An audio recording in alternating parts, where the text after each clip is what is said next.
दोस्तों, आज की कहानी है। बाहर सब बारात के आने की तैयारियों में लगे हुए थे और मैं 30 साल पहले की यादों में खो गई। 30 साल पहले मैं इसी घर में बहू बनकर आई थी।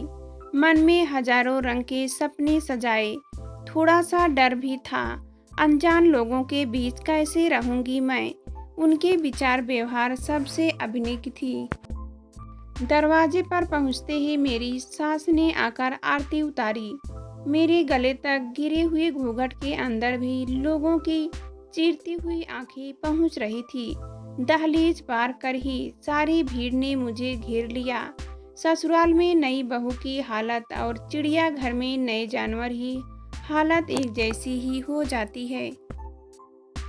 सबके आकर्षण का केंद्र वही रहते हैं। जैसे ही मैं कमरे में गई, सारे रिश्तेदारों की टोली भी मेरे साथ पहुंच गई।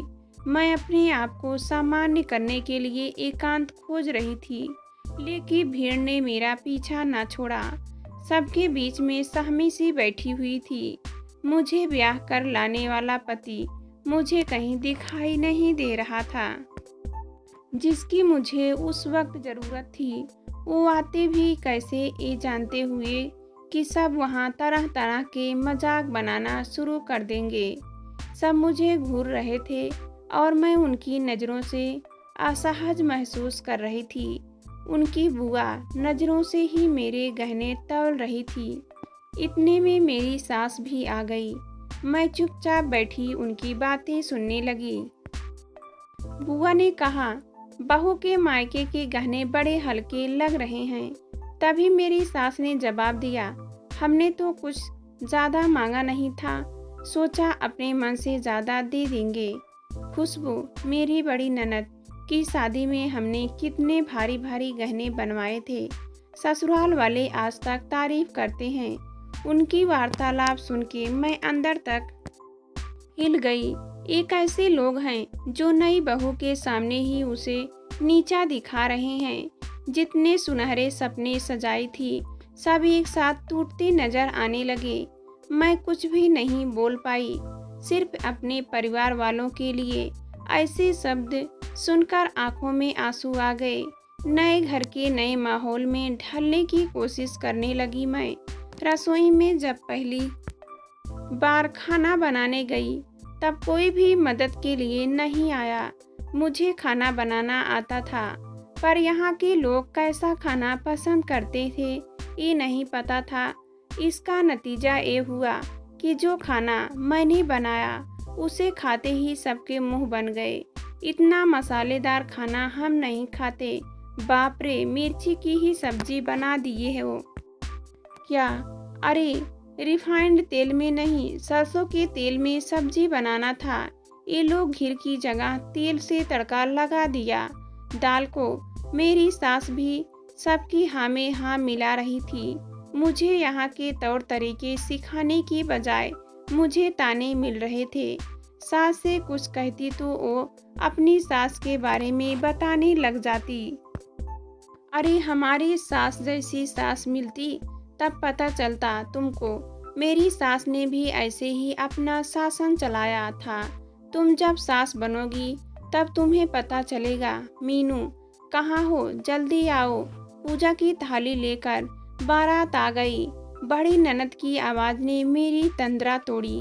मैं 30 साल पहले की यादों से बाहर आकर अपने बेटे आयुष और बहू यामिनी के लिए पूजा की थाली लेकर आने लगी। दरवाजे पर खड़ी बहू को देखकर मुझे उसमें 30 साल पहले की मीनू देखने लगी। मैंने दोनों की आरती उतारी। बेटे, बहू ने मेरे पैर छुए। मेरा दिल भर आया। मैंने दोनों को गले से लगा लिया। अंदर आते ही मैंने बहू और बेटे को कमरे में आराम करने के लिए भेज दिया, ताकि दोनों को थोड़ा अपने लिए समय मिल जाए। मैं ऐसा कोई भी गलत काम नहीं करना चाहती थी जो 30 साल पहले मेरी सास ने मेरे साथ किया था। सब रिश्तेदार बहू के घर से आए, सामान में मीन मेख निकाल रहे थे, तो मैंने भी कह दिया, सामान से ज़्यादा कीमती तो मेरी बहू है। हमने तो कुछ मांगा नहीं था, पर उन्होंने बहुत कुछ दे दिया। मेरे इस जवाब से रिश्तेदारों पर क्या फर्क पड़ा मुझे नहीं पता, पर मेरी बहू ने जब मेरी बात सुनी तो उसके मन में मेरे लिए प्यार और सम्मान बढ़ गया। रसोई पूजा के समय बहू ने खीर बनाई। मैं वहीं खड़ी होकर उसकी मदद करने लगी। उसे ये एहसास नहीं होने देना चाहती थी कि ये उसका ससुराल है, जहाँ सास सिर्फ शासन करती है। यामिनी पहले दिन से ही मुझसे ज़्यादा घुल मिल गई थी। वो मजाक मजाक में कहती भी थी कि मम्मी, मैंने सोचा कि आप भी बाकी लोगों की सास के जैसा ही होंगे, लेकिन आप तो मेरी मम्मा से भी अच्छी हो। मैं प्यार से उसके सर पर हाथ फेर कर कहती, बेटा, मैंने बहू से सास बनने तक का सफ़र किया है, इसलिए मुझे पता है कि बहू की क्या ख्वाहिश होती है और सास के क्या कर्तव्य होते हैं। आज मैं और मेरी बहू दोनों मिलकर काम करते हैं। कोई कहता ही नहीं हमें देखकर कि हम सास बहू हैं।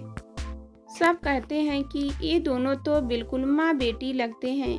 ये सुनकर मुझे बहुत खुशी होती है। ये कहानी पढ़ के बहुत से लोगों के मन में विचार आ रहे होंगे कि वे बहू से बहुत ही किस्मत वाली है जिसे मीनू जैसी सास मिली। लेकिन मैं बस इतना ही कहूँगी कि क्यों ना हम ही आगे चलकर एक अच्छी सास बन जाएं।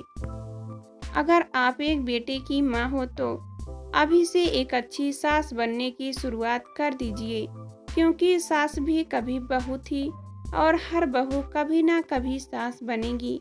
बदलाव हम खुद से ही करेंगे ताकि आगे चलकर हर सास को एक अच्छी बहू मिले और हर बहू को एक अच्छी सास, एक सुंदर रचना।